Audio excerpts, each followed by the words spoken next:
तो ये बात हो गई ग्रो को लेकर के। अब ग्रो के बाद जो है एक काउंटर जो आज ट्रेंड में आया वो है Bajaj housing finance. Bajaj housing finance पे सर लंबा असर तो हो गया। रचित सर, क्या कोई संभावनाएं अब दिखाई दे रही हैं? जिस तरीके से बहुत सारी एनबीएफसीज में हम देख रहे हैं कि अच्छा मोमेंटम बनता हुआ दिखाई दिया है, क्या बजाज के अंदर भी जान लौटेगी या फिर ये अभी ऐसे ही चलेगा? आपका व्यू क्या है इस पर? तो देखिए, बिजनेस अपडेट आया था ओवर द वीकेंड। अच्छा अपडेट था और कहीं ना कहीं अच्छी ग्रोथ रजिस्टर करी है।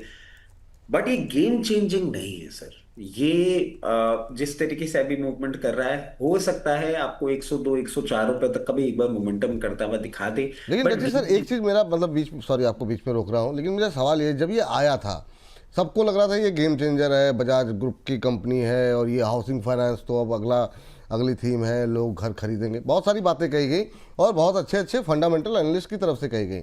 ऐसा क्या हुआ कि बजाज हाउसिंग फाइनेंस अब लोगों की आंखों में खटकने लगा? नहीं नहीं सर, देखिए, जिनके आप बात कर रहे हैं उन एनालिस्ट में से एक मैं भी हूं। मतलब मैं क्लियर केस आपको कहूंगा कि हाँ, ये चलेगा। मगर सर, देखने वाली बात ये है कि प्रैक्टिकली जिस तरीके से ग्रोथ इसको रजिस्टर करनी चाहिए थी, हम जिस तरीके से, क्योंकि सर आपने एक टेपिड मूवमेंट भी देखा है। अभी अगर आप देखेंगे ना, हाउसिंग फाइनेंस बिजनेस में एक टेपिड मूवमेंट रहा है during the first half and the mid of 2025। Expect कर रहे हैं कि अब आपको वो टेपेड मूवमेंट कहीं ना कहीं खत्म होता हुआ दिखेगा। अभी आपने देखा होगा कि एनबीसीसी को भी जिस तरीके से ऑर्डर्स मिल रहे हैं और जो भी आपका डेवलपमेंट हो रहा है, रियलिटी इंडेक्स ने अब जाके एक हाई रजिस्टर किया है और सारी चीजें हो रही, ग्रोथ आपको देखने को मिलेगी। और उसके पीछे सर बहुत बड़ा कारण एक ये भी रहा है कि आप देखेंगे जिस तरीके से जो पॉकेट्स है रियल एस्टेट मार्केट के, उस पे जिस तरीके से आपने एक अप ट्रेंड देखा है, कहीं ना कहीं एक बायर एक बैक स्टेज पे था। अब वो प्राइसेस कहीं ना कहीं स्टेबल होती हुई दिखेंगी। जैसे ही वो स्टेबिलिटी आएगी, आपको वापस एक नॉर्मलाइज्ड मूवमेंट देखने को मिलेगा।